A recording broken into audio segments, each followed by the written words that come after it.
Hey YouTube, MrRampro here. Haven't made a video in a while, and I figured I would show you guys what I've been up to.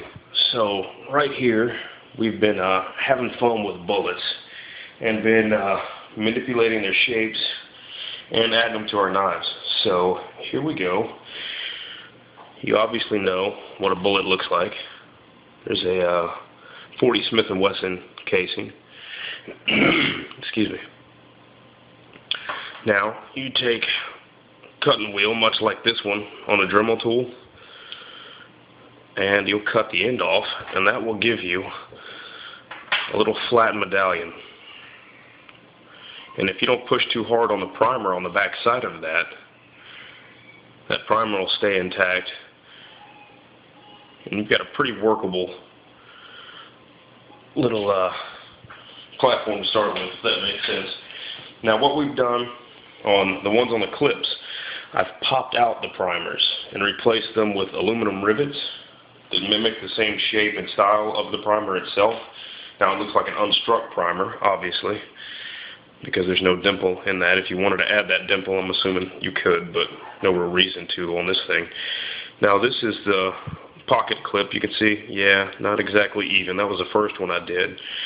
And I tried to kind of put a little bit more attention into it and tried to figure it out. You got to have a steady hand with some of this junk too. It's kind of crazy, but it's a really fun time, and it really added some character to some of the knives and stuff like that. So in doing that, I started enjoying my knives a little bit more, started adding some decorative lanyards to them.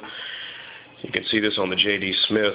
I've taken the casing of a 40 Smith & Wesson again, put this little spacer here in a skull bead, epoxied the 550 cord down into the casing, and looped it double through and just pulled through. So if I need to take it off fairly quick, I can. Just helps you kind of acquire the knife, pull the knife out a little faster and stuff like that. I like it. Yeah, it's kind of like knife jewelry or something, but I like it, and that's kind of it. My knives, so shut the hell up, right? Now check this out. This was pretty cool. Added some texturing to the original green G10 that came with the knife, and then went back through and almost did like a stonewash type finish over the entire G10. So now you can see how subtle those actual indentations are throughout the whole knife. It's definitely pretty sweet. You've got a really great texture now. I don't know if you can see that. I took the Dremel tool with one of the rotary files. Oops, sorry about that. One of the rotary files, and pretty much did the stippling process throughout the whole handle. That took a little bit of time, but the end result was well worth it, because it's, you know, G10's almost like it's the epoxy and almost like a fabric type thing. It's fiberglass, obviously, with the epoxy. But because of that, the end result, if you do this to it, turns out really, really sweet. Hadn't seen it too much. Unfortunately, it worked out. Would have sucked to tear up a knife for no reason. That one turned out pretty good. Did the same thing with the paramilitary. Now, I know Gavco had a video out there where he stripped the top layer off of this, but if you don't go that deep, you can do the same stippling process to the knife itself in order to give you this texture. I'll use the Emerson beside it to kind of give you, this is your regular texture. Now obviously Emerson's a little bit more traction-y, but you can see a little bit right there. Sorry, this camera, I've had a terrible time with lighting and cameras here lately, so this is the third camera I've tried today, and a couple of different lighting options I've tried to mess with too, so I apologize for the suckiness. Also inlaid a 30-06 shell here. All the ones on the clips are all 45s, which is the same diameter as the 30-06. As far as on the end cap here, the little medallion you will be working with. But that's completely flush, you can see. Turned out really cool. Love the paramilitary too. Great blade. Overall, have zero complaints about it. Now, that noise you heard drop a minute ago was actually the original pocket clip that came with the Emerson with a little skull that I mounted to it. And I removed that and opted for the titanium low-ride clip with the 45 shell added to it. And on these with the thumb disc, this is a 223, but the primer popped out so I can still see the screw.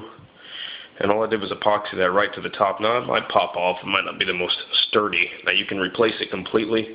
This is rather thin, so I just put it right on top of it. Worked out really cool. Like I said, that was the Mini CQC 15.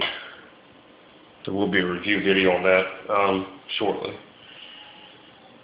It's really a great knife. I was kind of surprised. It kind of made me start to respect that CPM 154 a little more too.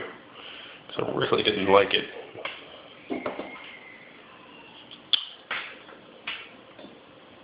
So those turned out pretty good.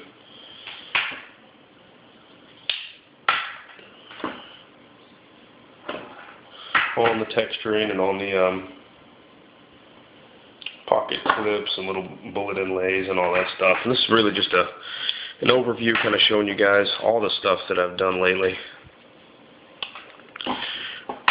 The Swiss Army knives was going pretty good for a little bit, and now it's kind of dwindled down. I think the last one was a week ago. And that was a camo G10. I've already delivered that one to a guy I work with, so I don't have that one anymore. But as I get them, I'll start showing you guys some more videos. I just figured it was kind of mundane and the same crap over and over and over again, so why show it to you? You know what I mean? But that's cool. You can only do so many recruit videos. People get tired of seeing it, right? All right, well that's pretty much it, guys. I'm having a lot of fun doing these kind of mods and stuff like that. I will recommend that if you're going to sink the little medallions into the G10, take your time.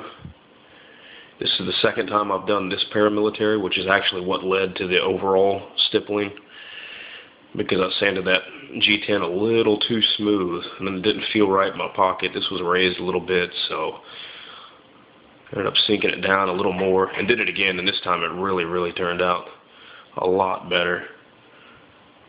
I just wasn't happy with it, and I wasn't going to do a video like that and show you guys something that was kind of halfway done. I don't know if you can see this one. This was the original medallion that was in there, but when I sanded it, some of the letters got a little messed up and stuff like that. So that's really it. That J.D. Smith, I've got a huge love for that blade now.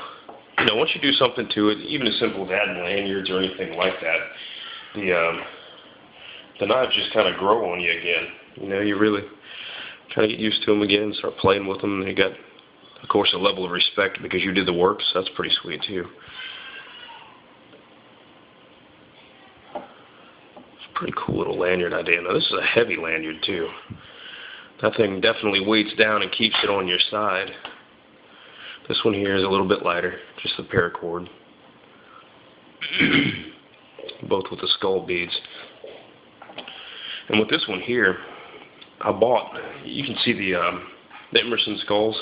This is actually, I don't even want to say a knockoff because it wasn't ever intended to be this way, period. It's actually a ring that came with this skull on it. I bought for like $1.50 on eBay.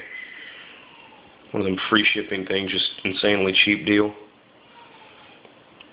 I roughed up the texture and cleaned it up on the backside as best I could. See a little dimple there where I started to drill through it and left it kind of buried to kind of have something to grab hold to. I don't know how this is going to stand up. If I minute epoxied it to it, I would imagine bouncing around it would probably pop off. So I'm still kind of in the process and hesitant on putting this on the blade just because of that. I'm still kind of in the process of figuring out what else to do with it. And this is one of the pre-built jobs, the titanium low-ride pocket clips. Got a couple of these off the internet. You can find them at some of the knife-making websites. Just be careful. They are pre-measured, I think, and stuff like that. But had a hard time finding something this would actually go on. And then when I got the Emerson, it actually worked out pretty good. So that was pretty cool. But yeah, I would definitely encourage you guys, get out there, play around with it. Show me what you've got. As far as ideas for this stuff, you got ideas on what I'm doing. I'm definitely in the mood to play around with this kind of stuff and just learn as much as I can. So I definitely appreciate you guys watching and the nice comments. Keep them coming, and we'll check with you guys later. Thanks. As soon as I can figure out how to turn the camera off.